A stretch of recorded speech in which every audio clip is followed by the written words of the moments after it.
January 26, 1945, Holtzwihr, Alsace. The command of the Wehrmacht's 2nd Mountain Division concluded that it would be a simple containment operation. They had tanks, elite infantry, and an exhausted American flank. "It will be a matter of minutes," one of the officers reportedly said. Minutes. That assumption was about to be disintegrated by a single man on top of a burning tank destroyer, a slight American, 19 years old, and with a .50 caliber rifle in his hands. What the Germans hoped would be a methodical victory would turn into an hour of paralysis, destruction, and disbelief. The battlefield did not give in to military logic. It gave in to the human factor. This documentary reconstructs the operational shock that interrupted an entire offensive, a confrontation that exposed not only the fragility of a doctrine, but the invisible strength of a resolute mind. The gears of this collision will be analyzed in detail. American technological superiority, improvisation under pressure, and German systemic failure in the face of the unexpected. Because on that day, the war did not see an army. He saw a man who refused to back down, and in doing so single-handedly redefined the outcome of an offensive planned by generals. But before we dive into the data, there is a statistic that defines this story with coldness and incredulity. 250 German soldiers, supported by 6 combat tanks, camouflaged for winter warfare, advanced under artillery cover against a depleted line of American infantry. On paper, it was a guaranteed massacre, but something that did not fit into any tactical formula emerged among the rubble. A single man, 1.65 meters tall and 50 kilograms, stopped the advance for more than an hour, alone. The German doctrine of combined arms, honed in the war years in Norway and the East, found its blind spot there. What broke this equation? A logistical error, a collapse of command, or something that the generals never calculated? In this video, we will reconstruct with surgical precision the instant when the mathematics of war failed. And if you value history with data, context, and respect for facts, consider supporting this work. Like and subscribe. This allows us to continue revealing what the propaganda has hidden and what the official reports have tried to forget. The Wehrmacht's 2nd Mountain Division was, in January 1945, considered one of the most reliable formations of the German High Command. Forged in the ice of Norway, hardened by campaigns in hostile terrain, and trained for operations in extreme winter, his men carried a reputation built on sweat and blood. As they were deployed to Alsace, there was a clear strategic conviction among officers and non-commissioned officers. Any American line in front of the Colmar pocket would be crossed like snow under tank tracks. The orders were straightforward: to break through the Holtzwihr sector, isolate the Allied positions, and restore dominance over the Wehrmacht forest. From a tactical point of view, it made sense. Intelligence reports pointed out that the Americans there were at reduced strength, exhausted by days of static combat and with severe losses. The German logic bet on the formula that had worked until then: technical superiority, tactical discipline, and concentrated pressure. But what the generals ignored was what the Americans had been quietly building over 3 years of war. A war machine that depended not just on soldiers, but on a logistical chain that turned political will into practical supremacy. In 1944, the United States produced 7.5 million tons of ammunition per year. Germany, under constant bombardment and a shortage of raw materials, barely exceeded 1 million. For every German-made Mauser rifle, the US fielded 3 M1 Garands. For every Panther tank, 3 Shermans rolled off the Detroit assembly lines. But what weighed more than quantity was the American operating philosophy: adaptability, supply, continuity. An American soldier in 1944 received an average of 4,000 calories a day in rations, compared to 2,000 for the Germans on the Eastern Front. While the Wehrmacht rationed leather boots and patched up winter uniforms, American convoys crisscrossed Europe with fuel, ammunition, blankets, spare parts, and hot coffee.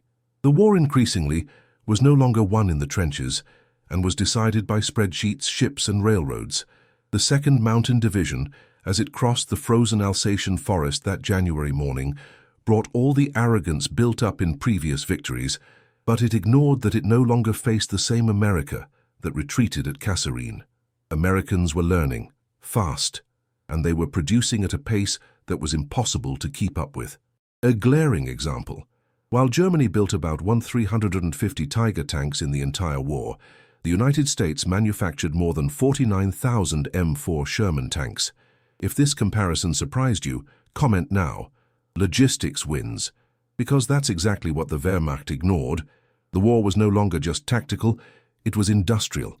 The mountain troops of the 2nd Division carried carbines, grenades, and the certainty of superiority. They would face, they imagined, tired, demoralized, perhaps poorly armed soldiers. But what they found was a field where even the machine gun on top of a burning tank destroyer was supplied with precision and cover. They weren't just fighting a man, they were facing a system. And in that system, even the last soldier alone carried on his shoulders the power of an entire continent in production. General Hermann Balck, commander of Army Group G, would later admit at a post-war military conference, "We underestimated all along the pace at which the Americans converted industry into real firepower." But Balck was not in Holtzwihr that day. His soldiers were. And when they saw the American line not give way after the artillery barrage, something began to fail, not in guns, but in belief, because the belief that the enemy was weak underpinned the entire offensive. And when it collapsed, the question came that no one wanted to ask. What really awaits us on the other side of the field? The answer would come in moments, not from a platoon, but from a single figure climbing into a burning M10. Audie Leon Murphy was born on June 20, 1925 in Hunt County, Texas, amid the dry dust of a poor tenant farm. He was the 6th of 12 children, raised in a wooden shack where there was no room for weakness and no time for dreams. When his father disappeared without a trace and his mother died of pneumonia at the age of 16, Murphy ceased to be a son and became the head of a broken family. In a South marked by the crisis of the Great Depression, the only way to keep brothers alive was to hunt, and each .22 caliber rifle cartridge cost more than they could afford to waste. A mistake meant a day without eating. Murphy learned to shoot not as a sport, but as a sentence. It was precision or hunger. He shot rabbits moving 50 yards away with a rifle that most adults could not control. His aim was not talent, it was a saving of life. And her coolness, long before she was trained by the army, was forged in the silent repetition of aiming and pulling the trigger against the only chance of meat on the table. At 16, Murphy already had the eyes of an adult who couldn't fail. When the United States entered the war, he saw it not as a vocation, but as a livelihood. Enlistment meant 3 meals a day and a salary that could support his brothers. It was rejected by the Marines and the Navy for being too small. The minimum weight required was not reached, so his sister falsified an old document so he could try the army. And the army, desperate for recruits, accepted. At the age of 17, Audie Murphy was incorporated into the regular infantry as one more among thousands. His superiors treated him as a mascot, accommodation joke, Texas boy. But what they didn't see was that, unlike most, Murphy didn't need doctrine to understand the weight of a shot. The war found him ready. During basic training, while other soldiers were still learning to control their breathing on the trigger, Murphy would land 5 shots at 5 targets before the sergeant even finished yelling fire. But it was outside the line of fire that something even more dangerous was noticed. He never spoke of glory, never smile after a perfect score. He didn't celebrate. I just checked, cleaned the gun, reloaded. Discipline was not learned, it was inherited from scarcity, and this absence of emotion would be the key to everything that would come after. Because most of the men who survived the first weeks of European combat reacted with fear, trembling, hesitation. Murphy reacted with calculation. When his unit landed in Sicily in July 1943, he was 18 years old, but he looked even smaller. His thin shoulders, sunken eyes, smooth face, fooled even his allies. The first engagement left him alone against a machine gun position. He outflanked it, killed the operators with grenades, and used the captured gun against the retreating Germans. The captain who was watching him wrote, "He doesn't look like a soldier, but it acts like one." During the next few months, Murphy survived Salerno, Anzio, Rome. He was wounded twice, promoted on merit, and feared by both sides. The Germans, when intercepting communications, even identified their position with a special code, the Texan. But what scared me most was not his aim, it was his lack of hesitation. His colleagues noticed that he did not tremble before shooting. He did not hesitate in front of bodies. He did not seek shelter beyond what was necessary. It was as if he had already known fear and had no more time for it. In 1944, in an ambush near Montélimar, when his lieutenant was killed and the men began to retreat, Murphy took command 18 against more than 100. Within 2 hours, he personally killed 15 of the enemy and held a vital position until reinforcement, earned the Distinguished Service Cross, but he never talked about it. Later, when asked by a war journalist what he felt when he killed, he replied with a frankness that chilled the ears of the newsroom, "If I don't kill them, they will kill my friends." It's that simple. There was no heroism in his voice, just logic. The same kind of logic he learned by counting bullets from a .22 rifle, aiming at skinny rabbits. Murphy was not molded by the army. The army only gave him a uniform. What he brought to the field was already within him. The brutal understanding that in certain battles, hesitation means losing everything. And on the day he climbed over a burning tank destroyer, exposed to crossfire, with no cover and limited ammunition, it was not courage that spoke louder. It was a primitive old instinct, inherited from years when the only thing standing between him and death was a well-aimed shot. What the Germans found in that camp at Holtzwihr was not a hero. It was the result of a country where hunger taught faster than school, and of a boy who learned that making mistakes costs life. But what he would do that day, and how, would still defy everything the German textbooks considered possible, because what was about to happen was not just unlikely. It was, by Wehrmacht tactical standards, statistically impossible. At the age of 18, Audie Murphy landed on the coast of Sicily without knowing that in the following months he would undergo a silent and irreversible transformation. The US Army, still learning from the logistical and commanding failures of the North African campaign, placed its soldiers in southern Italy with little preparation for the kind of combat they would face. Rugged villages, pine forests, makeshift mines, German machine guns camouflaged among medieval ruins.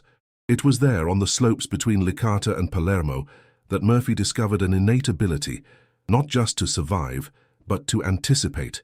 He didn't expect orders.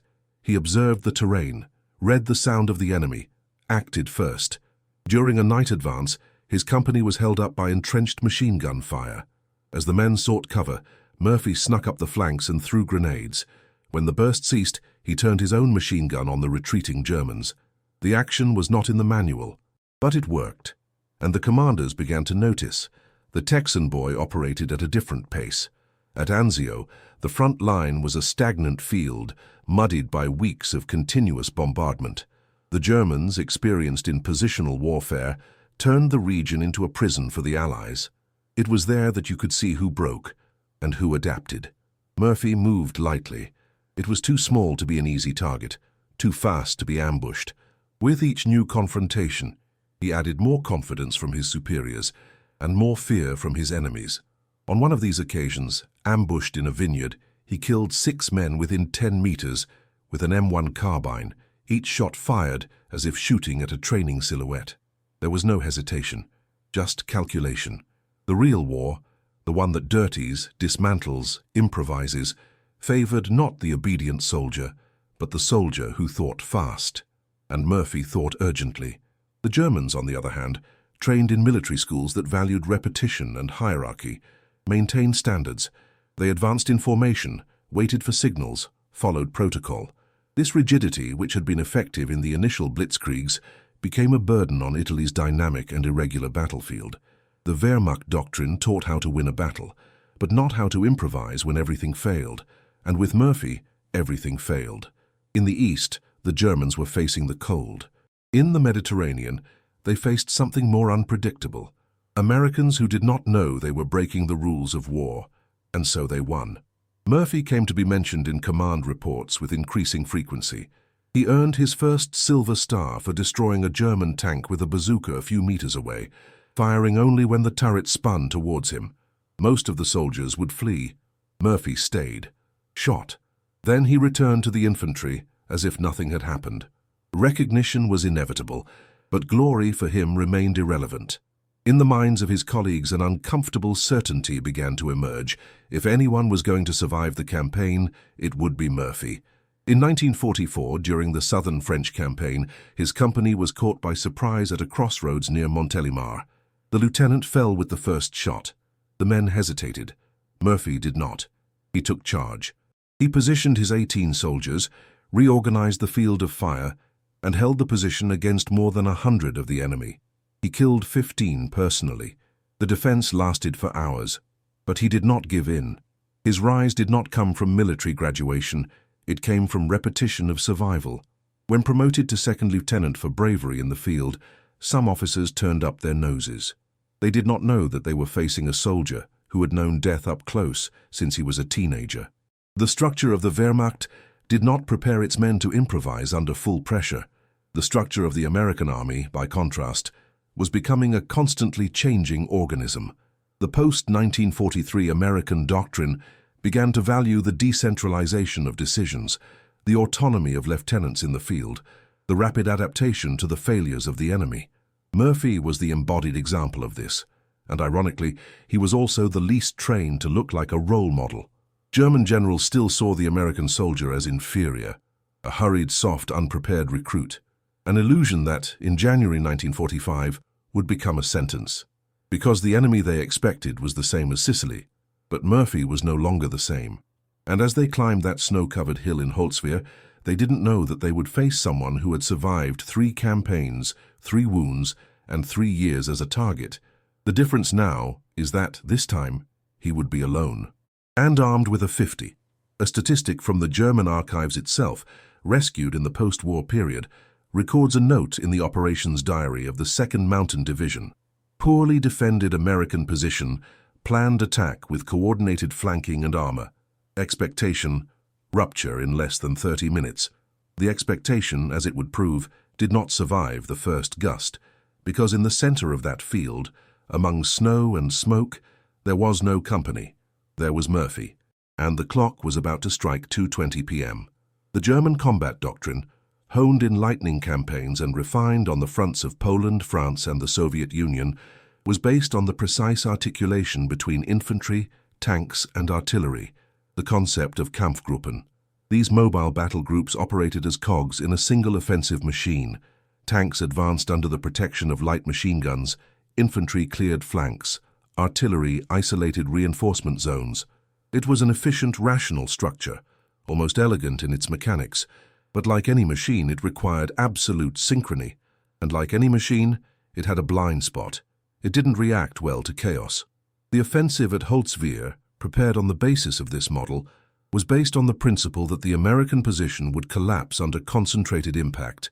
Intelligence confirmed about 40 men remaining from a decimated company, 2 M10 tank destroyers, thin cover, and compromised supplies.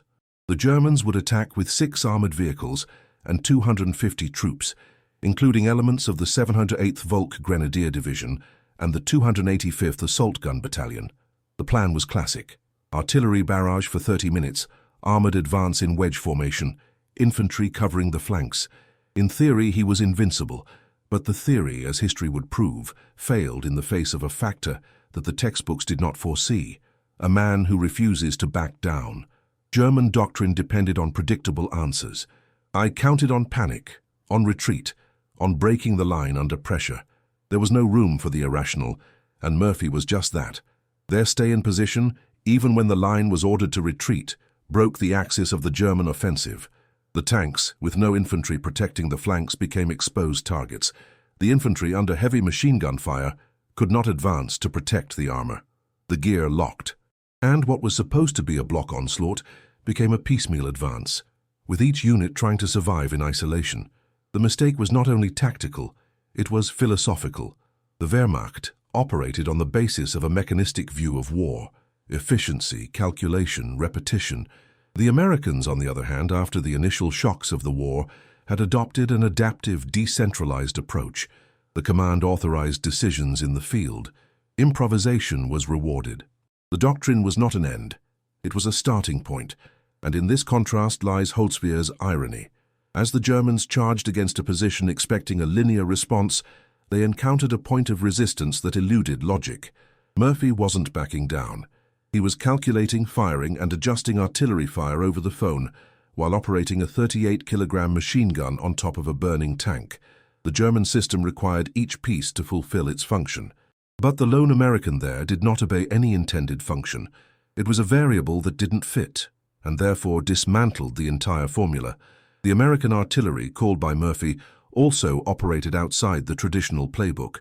Saturation fire less than 50 yards from their position, something German doctrine considered suicide, became the ultimate psychological barrier. The sound of shrapnel, craters opening up next to tanks, the absence of enemy retreat, all of this caused an effect that no armor could contain: hesitation. The war is won the moment the enemy hesitates, and Holtzwihr hesitated. The irony of this story is that the solution was in front of them. It was enough to stop looking at the map and look at the field, but doctrine was stronger than instinct. If you're enjoying unraveling these facts, show your support. Like and subscribe so we can bring you more in-depth content and bring to life the data that history has tried to archive. Because in the German archives, the record of this offensive appears like this. American position resisted with unexpected intensity. Tactical withdrawal recommended. A dry line. No mention of the fact that 250 armed men retreated in the face of a single soldier. But the next block reveals the exact point at which this withdrawal began. When the American armored vehicle burst into flames, and on top of it, the silhouette that would change everything emerged. The M10 Wolverine is not designed to endure. It is designed to respond. Unlike Germany's heavy tanks such as the Tiger or Panther, which combined thick armor and massive firepower, the American M10 was a light, fast, relatively inexpensive tank destroyer to produce, and armed with a 76mm gun. Its open turret, with no superior protection, was a calculated risk. It allowed for better visibility and faster reloading, but it left the crew exposed to shrapnel, aerial artillery, and infantry fire. At Holtzwihr, one of these M10s was hit by direct fire and began to burn, releasing dense smoke and metallic noises from secondary ammunition about to detonate. The normal thing would be to retreat, abandon the position, and consider the vehicle lost. But Audie Murphy saw something else. On top of that burning metal coffin was a 50 Browning M2 machine gun, intact. It was one of the most powerful weapons in the American individual arsenal. 12.7mm caliber, effective range of more than 1,800 meters, capable of piercing the side of light vehicles and devastating exposed troops with a rate of fire of 550 rounds per minute. What Murphy did next was not in any primer. Ignoring the risk of explosion, he climbed onto the burning armored vehicle, positioned himself behind Browning, and began firing. He was alone, exposed, high, against an open field of German advance. The American operational logic, born of the needs of the field and the tactical scarcity of critical moments, valued improvisation as an extension of doctrine. Murphy had no cover, but he had vision. He had communication with the artillery. He had the courage to go against the instinct for survival, and above all he had moral authorization to act. In European camps, American soldiers were quick to learn that manuals rarely survived the first shot, so they acted. The initiative was encouraged. Accidental heroes became standard. While German doctrine required confirmation and coordination, American doctrine relied on individual action as a catalyst. The cultural difference between the two armies was on stark display in Holtzwihr. The Germans were waiting for a signal to flank. Murphy was already shooting. The sound of the 50 tearing through the frozen silence of Alsace halted the offensive. German infantry scattered. The tanks hesitated. What was once an easy target, a burning vehicle, was now a point of death. The tracer shells crossed the field with precision. Murphy alternated short and long bursts, conserving ammunition, compensating for the gun's violent recoil, and repositioning with each enemy movement. He didn't just shoot, he controlled the field. And while he was doing so, he kept a field telephone in his other hand, in direct contact with the artillery command, adjusting bombing coordinates to counter the German advance on the flanks. It was, in effect, a mobile armed autonomous command center, operated by a single man. The M10 itself represented the American doctrine, to use resources with creativity and aggressiveness even when theoretically surpassed. Against German heavy armor, the Wolverine could not withstand direct fire from the 18mm gun, but positioned correctly, with infantry support and indirect fire, it could turn the tide of a fight. That's what happened there.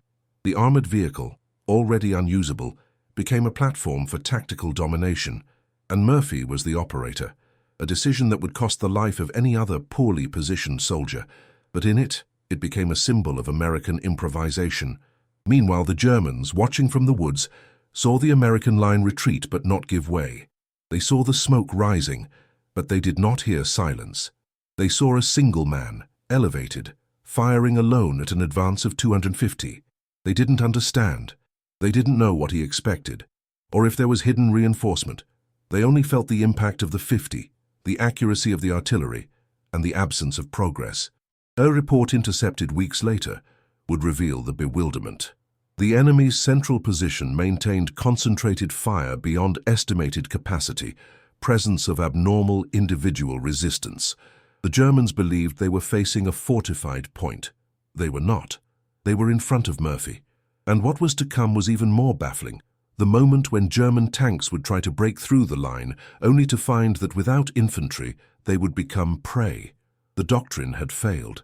But the war for Murphy was just beginning. The 50 caliber Browning M2 was not made for the average soldier. Developed in World War I, its mission was clear: to provide continuous, heavy and penetrating fire. On modern battlefields, it occupied a zone between automatic rifles and light artillery.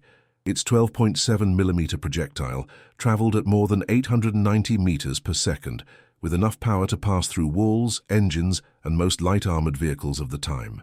In trained hands, it was a sentence. In determined hands, a wall. When Murphy took over the machine gun over the M10, he didn't just hold a position. He turned that point into a lethal interdiction. The Germans, pressing from the flanks and relying on the strength of numbers, began to advance within 50 yards. But they found something they couldn't have predicted. A heavy gun operated with absolute coolness, capable of firing in long bursts without immediate overheating, with hand-fed ammunition belts. Most machine guns of the time required recoil, adjustment, position switching. Murphy didn't back down. It didn't fit. He only answered. The M2, mounted on the destroyed tank, had free field. And Murphy, knowing the recoil of the weapon and the ideal cadence, interspersed long and short shots with engineer's precision. The impact was brutal. German grenadiers toppled before reaching a throwing position. Flanks seeking cover between the trees were swept before the second step. Even tank tracks were targeted, not to destroy them but to paralyze vehicles and make them easy targets for artillery. The 50 caliber penetrated improvised covers, sliced logs, and left craters in walls. On a flat field, without relevant obstacles, his technical superiority was absolute. And in those hands, it wasn't just a weapon, it was a wall. The Germans, accustomed to dominating positions with brute force, belatedly realized that they were facing something different. Not a unit, not an articulated defense plan, but a mind, an operator who understood the gun as an extension of his body. The difference between a good shooter and a lethal operator is in breathing. Murphy was not wrong. Each burst was measured, calculated, repeated with clinical precision. The German infantry was no longer advancing. He retreated, tried to get around, looked for blind spots. But the view of the open field, the altitude of the M10, and Murphy's articulation with American artillery made each attempt a sentence. A division accustomed to opening fronts found itself trapped in a death row operated by a single soldier, and as the machine gun roared, the sound that dominated the field was no longer that of the tanks. It was the echo of empty shells falling on the hot turret. Strength was no longer in quantity. It was at the convergence of courage, technology, and initiative. A static machine gun could be flanked. A Browning 50 operated with discipline and strategic vision became a point of area denial, a zone of moral collapse. German officers attempted to reorganize the advance, but the simple attempt at radio communication exposed positions. And Murphy, with trained hunting hearing in Texas, could distinguish the sound of a footstep on ice. When asked later how he managed to hit so many moving targets, he replied, "It's like rabbit hunting. You don't aim where he is, look where he will be." A simple calculation. Lethal. In less than 30 minutes, 4 direct advances were repelled. 3 tanks retreated. 1 was hit laterally by coordinated artillery fire after Murphy radioed the correction of the shot. He saw it. He spoke. And the impact was immediate. The offensive was at a standstill. German superiority, measured by numbers, collapsed in the face of the concentrated effectiveness of a single weapon. And the most ironic, that Browning was not positioned there for line defense. It was a secondary weapon used in support operations, improvised on top of an already condemned armored vehicle. The machine was on fire, but the machine gun worked, and that's why the American line didn't break. What the Germans didn't know, though, is that Murphy hadn't yet used his final trump card, incendiary ammunition, and when this combination came into play, the Holtzwihr field would cease to be just a defensive point. It would become an oven. As he fired the Browning 50 with surgical cadence, Audie Murphy held a field radio with his free hand, and with it, the power to summon fire from the sky. A few meters from their burning position, the trees of the Holtzwihr forest trembled under the impact of 105mm howitzers, launched from American batteries positioned further south. It was the so-called danger close, the type of artillery support in which the margin of error between saving and killing the operator himself was seconds and meters, but Murphy knew each coordinate well. He spoke calmly, he corrected coldly, and the response was immediate. The American M2A1 howitzers, with an effective range of 11 kilometers and a rate of up to 8 rounds per minute, began to launch a calculated barrage, each explosion landing the German tanks, each burst covering the exposed flanks. The synergy between the forward operator and the fire system was the portrait of the American war at that point in the conflict. Flexible, integrated, technically superior. While the Germans were still operating with centralized orders, the American infantry could and should act on their own. Murphy, atop the armor, was at once gunner, radio operator, and tactical commander. The U.S. combined warfare doctrine did not rely on tanks in the field. It depended on connection, the ability to project power with dispersed systems, reacting in real time, made any position a threat. Germany relied on doctrine. The U.S. relied on the network. And when that network connected to someone like Murphy, the results became disproportionate. The artillery tore through the ground less than 50 meters from him, which, for military manuals, was suicide. But for Murphy, it was necessary. The smoke mixed with that of the burning M10. The German tanks, as they approached, lost visibility, coordination, and confidence. One of them, trying to flank from the right, was hit directly by a howitzer. The tower flew 3 meters high. Another, paralyzed by 50 fire on the tracks, became a fixed target. The infantry retreated, trying to escape the kill zone. But there was nowhere to run. A German lieutenant, wounded and captured days later, summed up the scene in his confession. It was as if heaven and earth were fused into one point. Everything came from a single man. The irony was total. Germany, which at the beginning of the war had impressed the world with its blitzkrieg, the lightning war based on coordination between tanks, infantry, and air support, was now dismantled by a single soldier, a machine gun, and a radio. The doctrine of 1939 died in 1945 in the hands of those who knew how to improvise. And here is a fact that the Germans ignored. In 1944, the US produced more than 1 million military radios per year, 10 times more than Germany. The difference was not only on the battlefield, it was in industry, in logistics, in military culture. If this number surprised you, comment below, logistics wins. Because that is the real battlefield where modern wars are decided. And Murphy, with a single line of communication, turned the landscape into an orchestra of fire. But even with the enemy retreat, he did not descend. The ammunition was running low, the radio was starting to fail. And something even more unlikely was approaching. The moment when Murphy would leave the machine gun, and against all logic, he would advance on foot. At first, the German officers of the 2nd Mountain Division held the expectation of a quick breakthrough. The top American positions retreated as expected. The initial bombardment had cleared, and the grenade infantry was advancing in line, believing that they were facing another tactical retreat. But then, something froze the pace. In the center of the field, there was a fixed point, elevated and on fire, which did not stop firing. Not a fortification, not an entrenched company, just a silhouette, and from it, the fire seemed to come without ceasing.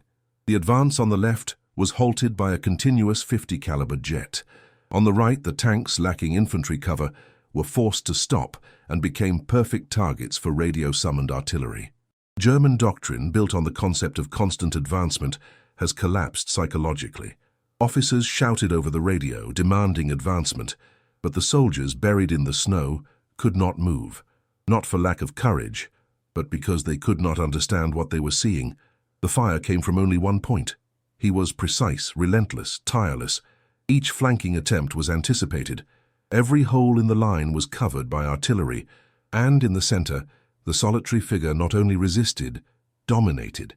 The German mind, trained to identify standard resistance, did not understand what it was facing.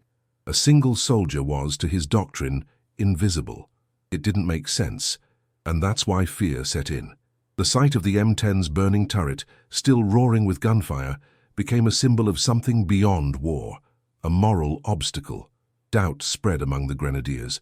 Was it an outpost, a trap, an artillery command, or were there more soldiers in hiding? Disinformation combined with visual impact has generated hesitation, and hesitation in the midst of an offensive is the harbinger of defeat. A German sergeant retreated alone, dragging 2 wounded. When questioned later, he declared, "We didn't know if this was a man or an American trap. He was standing in the fire, and he kept shooting." It was the breaking point. The doctrine of relentless advance, the same one that had taken Paris and Kiev, had no answer to that. Murphy single-handedly broke not just an attack, but a belief that the American soldier was soft, scattered, mechanically inferior, and this, for German morale, was fatal. At that moment, the puny Texas soldier destroyed a narrative built by years of Nazi propaganda, because resisting with technique was expected.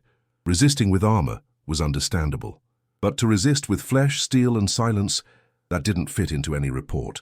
And as the advance collapsed, something even more humiliating awaited the Germans. The retaking of the field by American troops, led by the same man who, minutes earlier, had been alone on a burning armored vehicle.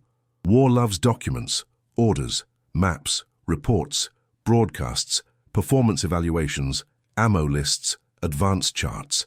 Every move, no matter how small, left traces on paper, especially in the Wehrmacht, which operated with obsessive bureaucratic precision. But in Holtzwir's case, something was at odds. The episode that witnessed the collision of 250 German soldiers with a single point of American resistance, led by Audie Murphy, was recorded in the operational diaries with only one sentence: "Enemy resistance stronger than expected. Withdrawal for reorganization." Nothing more. No mention of the intensity of the fire, the interruption of the offensive, the collapse of the advance. Silence was not an absence of information. It was a choice. Because what happened in that frozen field did not fit into the usual categories of failure. It was not a defeat due to numerical inferiority, nor for lack of ammunition or communication error. It was a moral bankruptcy, a fracture in the logic of command, a clash between doctrine and reality. The German system, failing to explain what happened, chose to forget. There was no metric to quantify the psychological impact of a lone soldier resisting with artillery, radio, and machine gun over a burning armored vehicle. Silence became a response.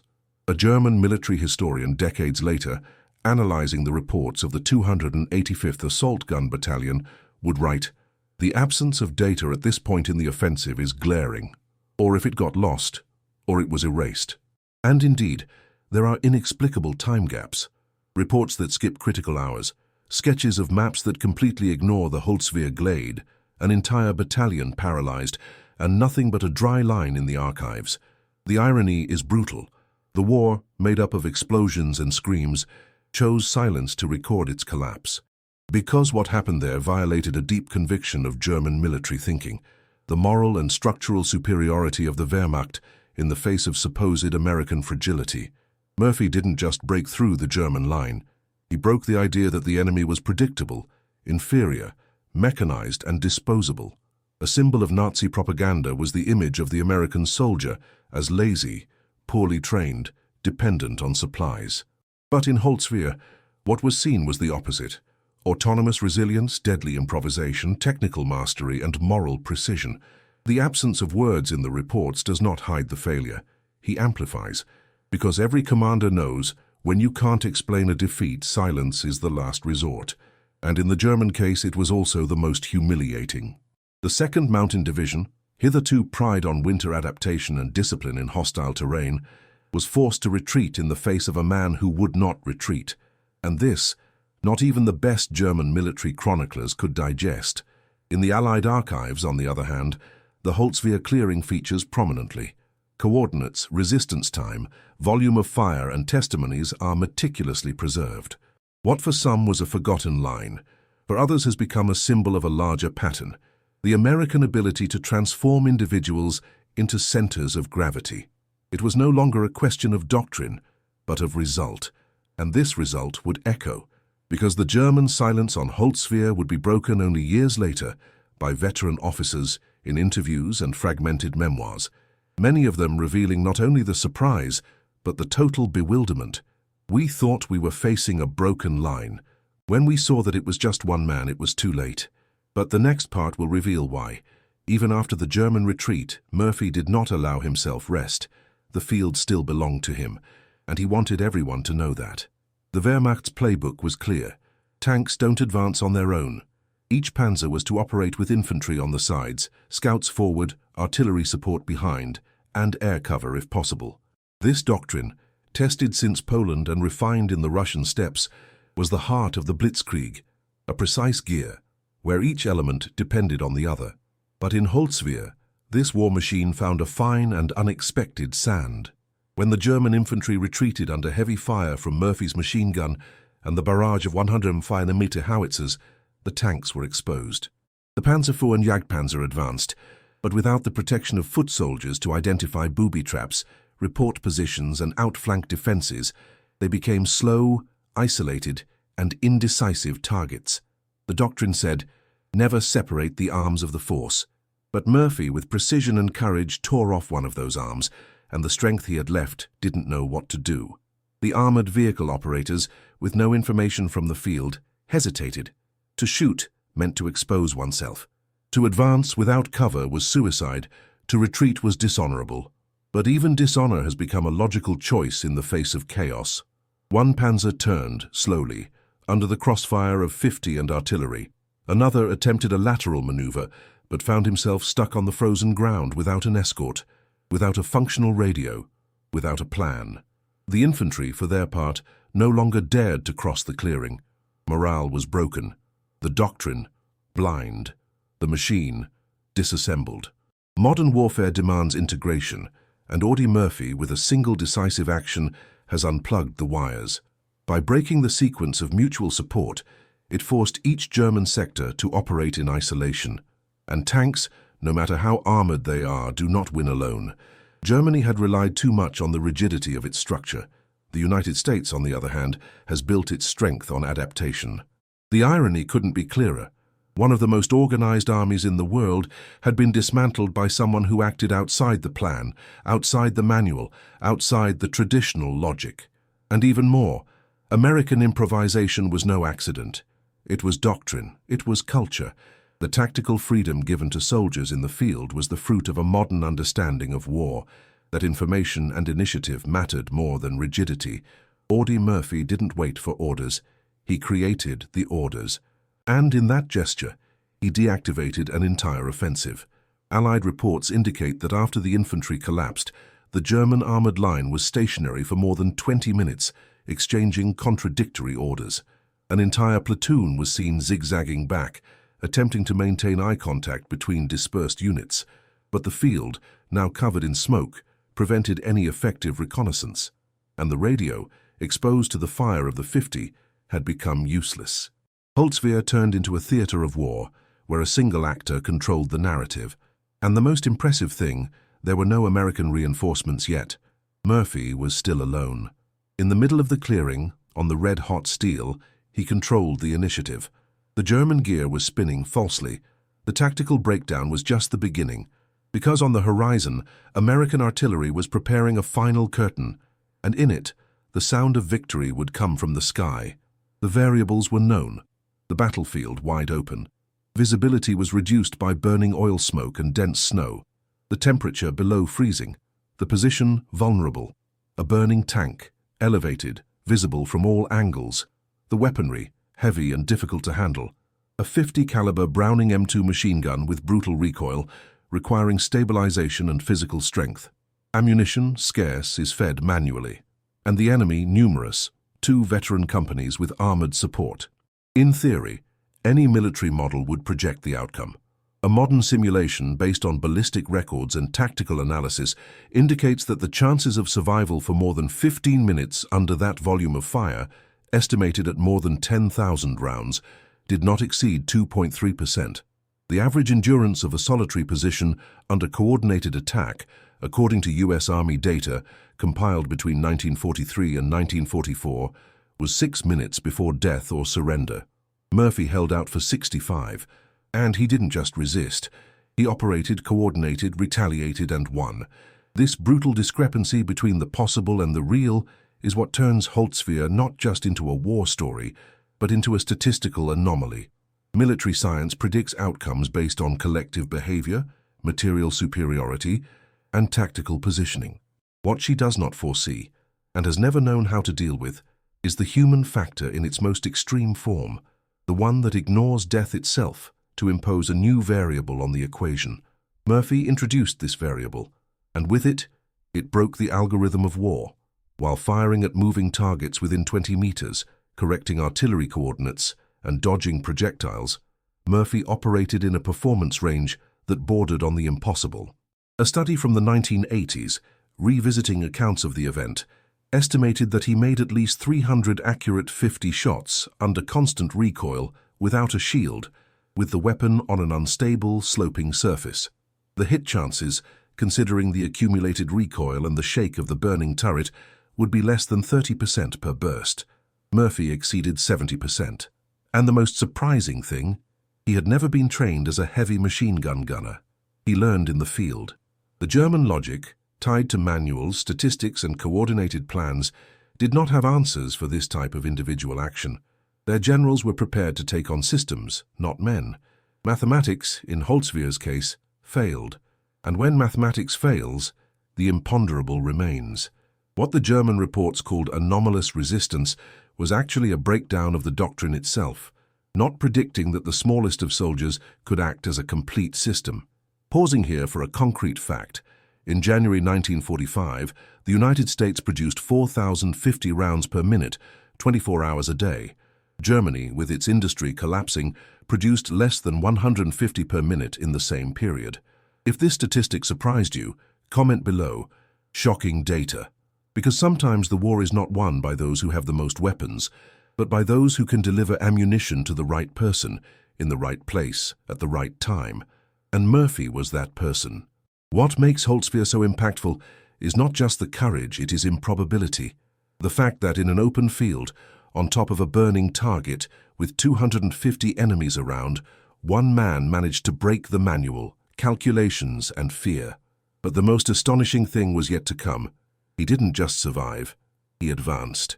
The next installment will reveal the moment when, against all expectations, including those of his own men, Murphy stepped out of the armored, reorganized his troops, and began a counterattack that no general had foreseen. When Audie Murphy stepped down from the burning carcass of the M10, the silence surrounding him was not one of peace, but of collapse. The field was still shaking with the echoes of the dam. The bodies, Americans and Germans, marked the snow as scars of resistance. But in that moment, what sustained Murphy was no longer adrenaline. It was raw exhaustion. For 5 days before the fighting at Holtzwihr, he and his company had slept in 2-hour shifts in extreme cold, without adequate blankets. The rations were minimal, the water frozen in the canteens, the soil too hard to dig. Men urinated blood, coughed up mud, carried ammunition with broken fingers or glued together by ice. Murphy, in addition to fatigue, already had a minor hip injury, the result of shrapnel days before. He had refused medical evacuation. Staying was a matter of principle, but the cost of that decision was engraved on the body. Fever, shivering, accelerated weight loss, purple spots on the extremities. And yet, he was leading. The combat itself demanded from him an energy expenditure that went beyond any military protocol. Maintaining the Browning M2, for example, with manual feeding, required high-intensity movements with both arms and torso, for more than 60 minutes, without a break.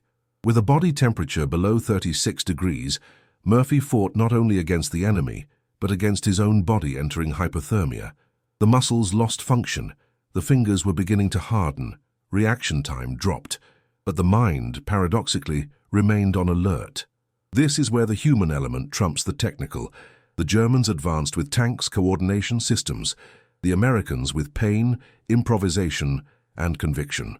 While one army operated through the machine, the other resisted with a soul, even if shattered. Exhaustion in this scenario has become an invisible weapon, not because it offered an advantage, but because whoever endured it the longest would survive. And Murphy endured it. When he got off the tank and returned to the line, he was staggering. The sunken eyes, the pale skin, but the voice, that was still a command. He shouted for left flank. He ordered realignment. He distributed the last cartridges. A sergeant, seeing him approaching with blood on his pants and walking trembling, tried to stop him. He replied with a short, almost whispered sentence, "It's not over yet." And in fact, it wasn't. The reorganization of the American line depended on that moment. If there was no counterattack, the Germans could retake position with reinforcements. And Murphy knew it. Even with signs of physical collapse, mild delirium, partial hearing loss, severe lower back pain, he took the lead. He raised the M1 rifle, and he walked. Not as a hero, but as the last functional link of a unit in tatters. Doctors would later classify his state as metabolic pre-shock, something close to a physical coma. But there in that instant, it was as if pain and cold were irrelevant. The mind had taken over, and with it, the field moved again. The American infantry reorganized. He advanced, pushing the abandoned positions. He recovered machine guns, ammunition, and bodies of fallen comrades. Within 45 minutes, the Holtzwihr clearing, once a German domain, was American again. Murphy's body would be hospitalized days later, with a systemic infection, a fever of 40 degrees, and loss of 7 kilos in a week. But his decision, at that moment of collapse, redrew the front, because war, and despite technology, still depends on human decisions, of someone who, even exhausted, chooses to move forward. Pausing for a little discussed fact, in January 1945, about 30% of American soldiers in combat showed clinical symptoms of severe exhaustion. This figure, rarely cited, explains a lot about resilience on the Western Front. If this information surprised you, comment below. Survival is will. Because more than ammunition or tanks, that's what turned into entire battles. And Murphy in ruins still carried others. The next installment will reveal how the US command reacted to learning that its most decorated soldier was passed out, bleeding, but smiling. When Audie Murphy received the Medal of Honor from General Alexander Patch, the gesture was solemn, protocol, almost cold. The applause echoed for seconds, drowned out by the distant sound of planes and truck engines at the back of the camp. But the honoree, with his head down, opaque eyes and uniform still stained with dirt, did not answer with pride. He answered with silence. No smile, no speech, no pose of glory. When congratulated by officials and reporters, he limited himself to repeating a dry phrase, "I did what needed to be done." The ceremony took place days after his partial recovery. Wounded, feverish, and emotionally drained, Murphy still refused to sleep in beds.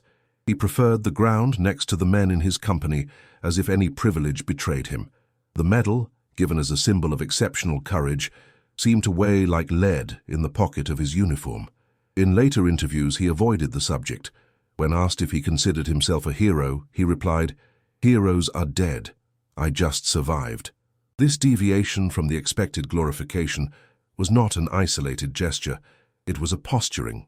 He never exploited the feat for personal benefit during the war. He turned down invitations to speeches, recruitment drives, special interviews. For the high command, this was a problem. For the rank-and-file soldiers, it was authenticity. Murphy did not want to turn the Holtzwihr tragedy into propaganda. He wanted justice. He spoke little about himself, but he wrote incessant letters to the families of his dead comrades. In one of them, recorded in the archives of the Third Army, he describes the combat with harsh words. There was no glory, just smoke, blood, and the sound of men falling who would never come back. The absence of vanity in this context takes on a strategic value. While Germany built military idols on the myth of perfection, the Aryan soldier, unbeatable, glorious, the United States unwittingly created a real anti-hero, human, marked, introspective, but functional. Murphy's image was not that of a super soldier. It was that of a survivor who fulfilled a function even when all else failed. This refusal of the traditional epic is one of the most powerful elements of his biography. And it reveals something that the German generals never understood: the power of morality as a fighting force. While their troops marched for honor and obedience, the Americans fought for each other, for survival, for loyalty, for return. The American doctrine informally rewarded this logic. The combatant did not have to die for an empire. He needed to keep those who were next to him alive. This made every small gesture, every retreat cover, every warning cry, every shot, more powerful than any flag. Murphy understood this, and for this reason, he did not see himself as a symbol, just as a part, like a gear momentarily activated by extreme necessity. That is why he was never proud of the episode in Holtzwihr, because for him, everything he had done, from climbing into the tank destroyer to passing out after the counterattack, was not heroism. It was loyalty. This distinction changes everything, because it removes the weight of vanity from the narrative and inserts the weight of responsibility. When he returned to the United States, the press tried to raise him as an idol. But Murphy suffered from nightmares, extreme anxiety, and panic attacks, symptoms now recognized as post-traumatic stress disorder. At the time, they were seen as weakness. He, however, never hid these symptoms, and once again, it turned pain into honesty. He refused interviews that asked for sound bites. He preferred silence or objective answers. His discomfort with fame was visible. When asked by a journalist if he was proud of the Medal of Honor, he replied, "I would rather not have had a reason to receive it." Audie Murphy's greatness was not only in the machine gun, in the resistance, or in the counterattack.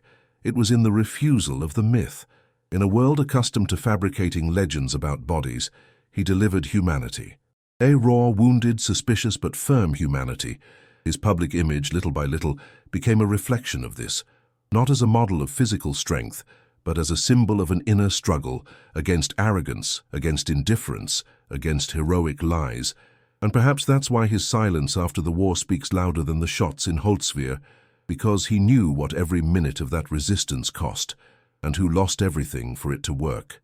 In the next part, we'll return to the field and find out how American military intelligence turned the event in Holtzwihr into a doctrinal lesson, while the Germans, still in shock, tried to understand why they lost to someone who didn't even want to be remembered. Audie Murphy returned from Europe as the most decorated soldier of World War II, but the impeccable uniform, gleaming medals, and official smiles concealed an uncomfortable fact. He had brought home a war that would never end. The longest battle would begin not in the fields of Alsace, but within one's own chest, in the silent corridors of the American dawn, where glory offered no shelter, and where the enemy was invisible. The first night on American soil revealed the new combat field. Murphy refused to sleep with the door closed. Any metallic sound triggered automatic responses. He began to keep a loaded pistol under his pillow. He said it was to feel safe, but the truth was deeper. I couldn't switch off. The brain, conditioned to survive, operated in permanent alert mode. Over time came the bouts of insomnia, the outbursts of anger, the prolonged silences. When close friends visited him, they noticed something strange: the distance in his eyes. The smile that had once preceded orders on the field was now accompanied by red, lost eyes. Murphy began to isolate himself. He avoided crowds, interviews, military celebrations. He even avoided himself. A formal diagnosis did not exist. Medicine did not yet know the term post-traumatic stress disorder. They called it combat fatigue, collapsing nerves, or simply said that the man was no longer the same. But the truth was that Murphy carried within him all the sounds, smells, and screams that the war had left on his skin. He tried to work. He acted in films. He wrote his biography. But between one recording and another, he fought internal battles that no one saw. He began to use sleeping pills, analgesics for chronic pain, and eventually mind-silencing pills. The war was now chemical. The irony of this story is that the solution was in front of them. Thousands of veterans faced identical symptoms, but the system called them weak.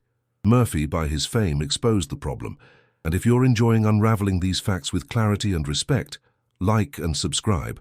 It helps us continue to reveal what the official story tried to erase. In 1955, a journalist asked Murphy, what his worst assignment had been. He didn't hesitate. Go home.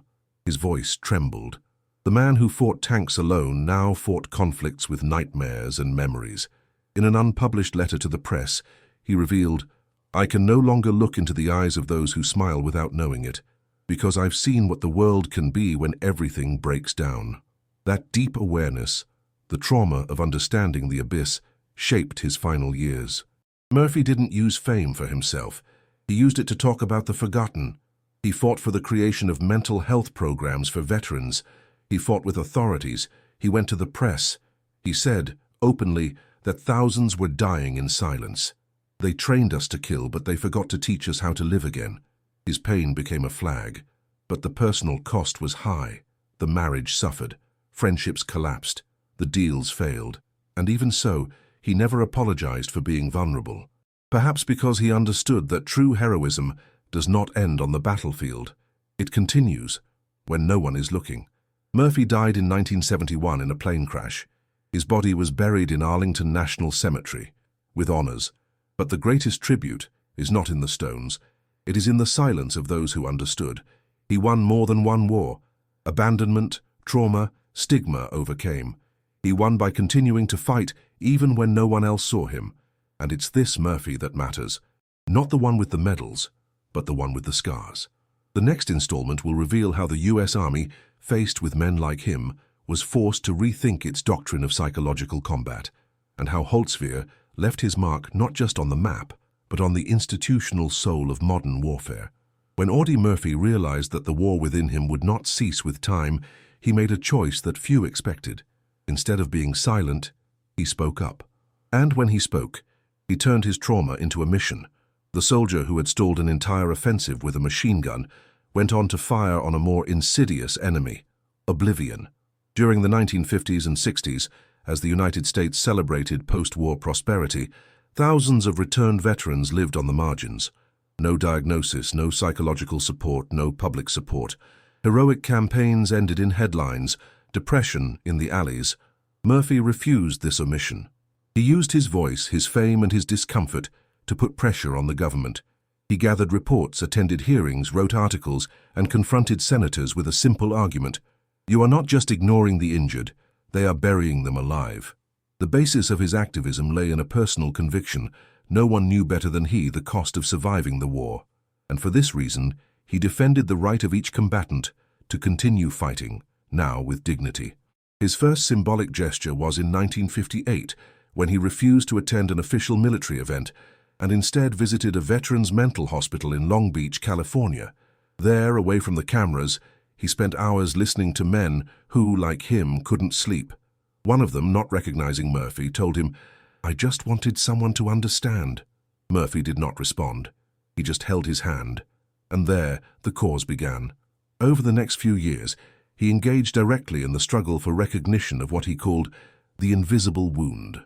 He fought for the creation of specialized care centers, increased funds, medical training to deal with combat trauma. He sent letters to Congress, pressured defense secretaries, refused millionaire contracts in exchange for freedom to speak. In 1961, he achieved a historic victory, the start of a permanent task force of the Department of Veterans Affairs to study the psychological impact of the war. It was a milestone. For the first time, the government admitted that the battlefield was still in the minds of the soldiers, and Murphy's name was in the reports. Later, he would use his prestige to support the financing of a psychiatric hospital aimed exclusively at veterans with psychological disorders.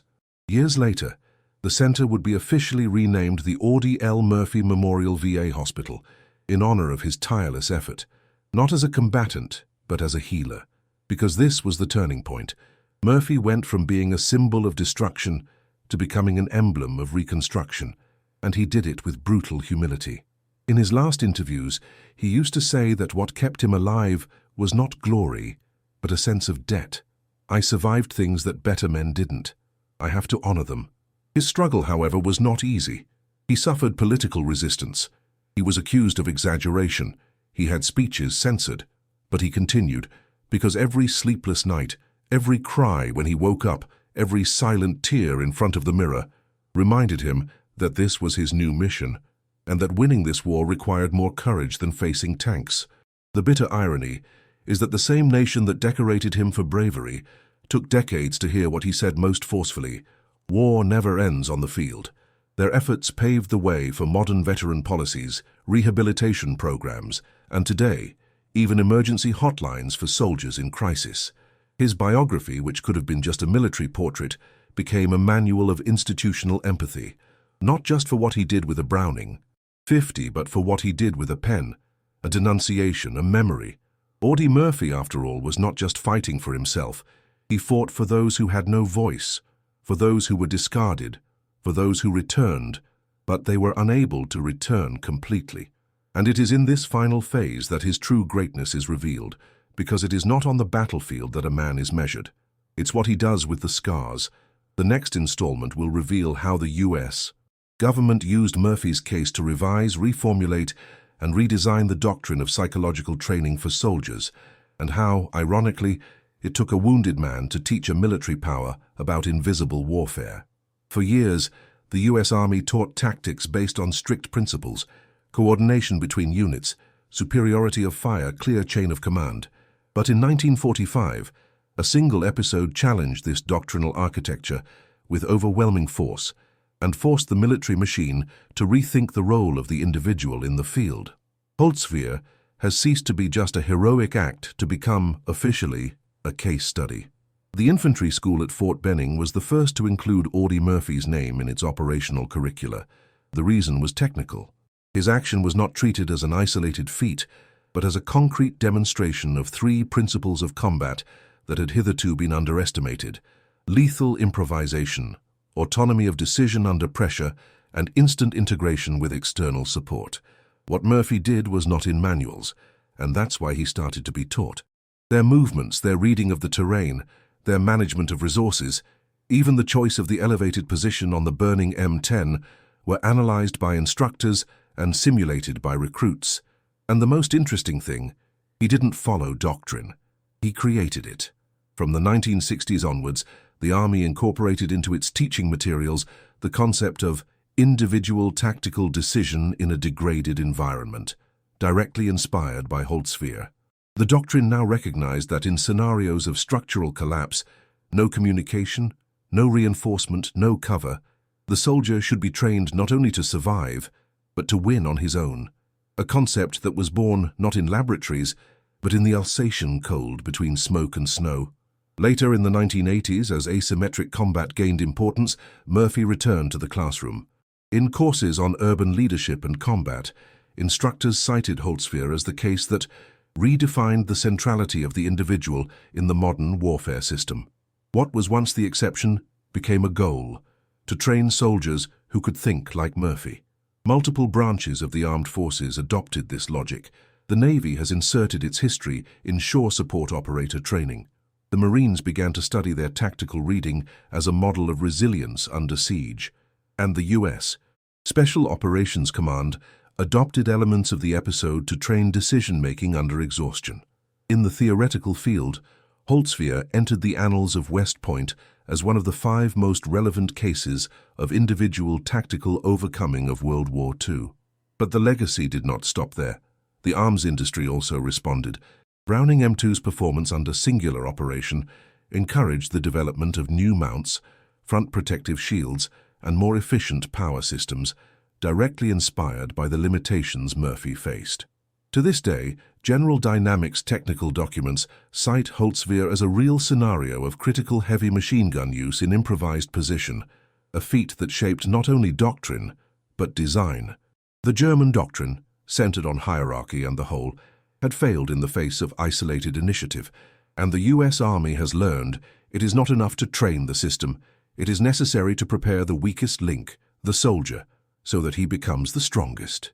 The doctrinal evolution was accompanied by a symbolic recognition. In 1999, more than 50 years after the combat, a sign was installed at the headquarters of the U.S. Infantry School with a simple phrase, Holtzwihr, January 1945, where initiative defeated statistics. The phrase does not celebrate glory, celebrate the lesson, because doctrine is not made only of norms. It is made up of failures, improvisations, successes, and survival.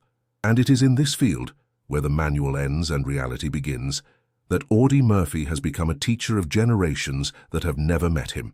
The next part will reveal how, even after death, Murphy continued to be a reference, and how his last days, marked by silence, carry codes not only of pain, but of strategy, because even in his absence, he taught.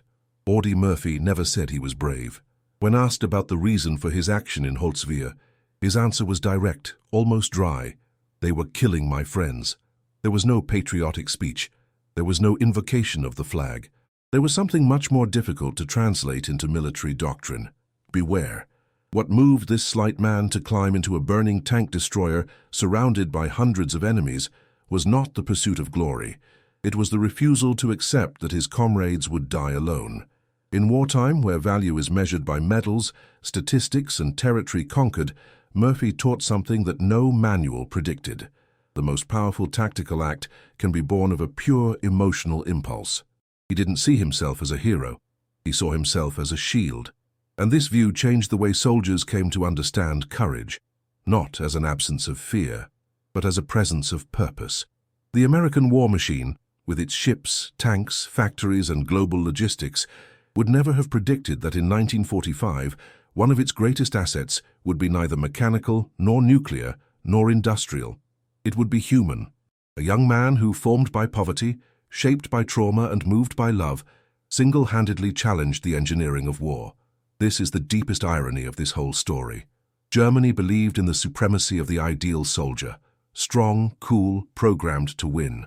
But what stopped their advance was someone who followed no model, only the inner voice that said, "I won't let them die."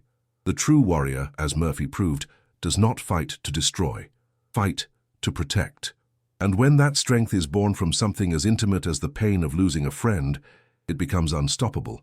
The lesson left in Holtzwihr was not only tactical, nor only technical, it was philosophical. War reveals the worst in man, but sometimes it also brings out the best. And what Murphy did, under fire, grenades, and the risk of death, was the ultimate expression of an uncomfortable truth for any doctrine. No strategy is more powerful than the instinct to protect those you love. The next part will show how this gesture was immortalized, not by words nor by monuments, but by the way it transformed the very idea of heroism, and how to this day, its silence still commands respect. On January 26, 1945, German doctrine faced something it was never trained to face, a moral obstacle. Holtzwihr, where tanks were supposed to crush resistance and elite infantry would advance unchallenged, became the scene of an ideological collapse, not because of a lack of firepower, but because of overconfidence.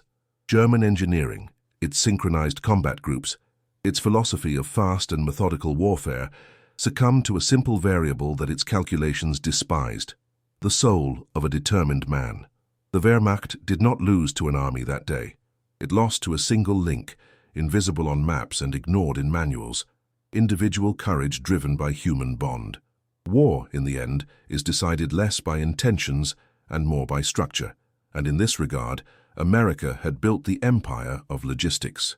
When Audie Murphy climbed into that tank destroyer, he wasn't alone. Behind him were millions of tons of steel, oil, ammunition, radios, trucks, supply lines, and ever-adapting doctrine. American power was not only in force, it was in the ability to learn, improvise, and sustain its soldiers to the limit and beyond. The battlefield showed this with brutal clarity, where Germany sent discipline, the United States sent system, and the system wins. A universal lesson emerges from Holtzwir's smoke. Strategy cannot survive without a basis. Bravery may decide isolated battles, but it is logistics that wins war. It doesn't matter how effective your doctrine is if it doesn't foresee the unexpected. And when the unexpected wears an American uniform, talks little and shoots a lot, every prediction becomes obsolete. Murphy was the statistical error that broke the German equation, and living proof that, in the end, war rewards those who prepare not only the field, but also the spirit. In 1946, during an interrogation conducted by American officers, a Wehrmacht general, when asked about the defeat on the Western Front, replied with the bitter sincerity of someone who no longer had a reputation to defend.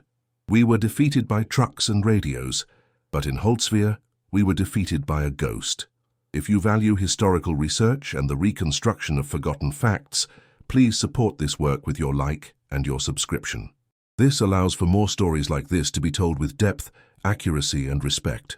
Ring the bell so you don't miss the next devastating historical fact, and comment here what was the most shocking fact for you in this video: the production, the German silence, or the simple fact that one man alone turned the course of an entire offensive. Don't go away yet. Listen to the next true story that will appear on the screen. Always remember, logistics determines strategy. Watch the next video here on the channel with another incredible story.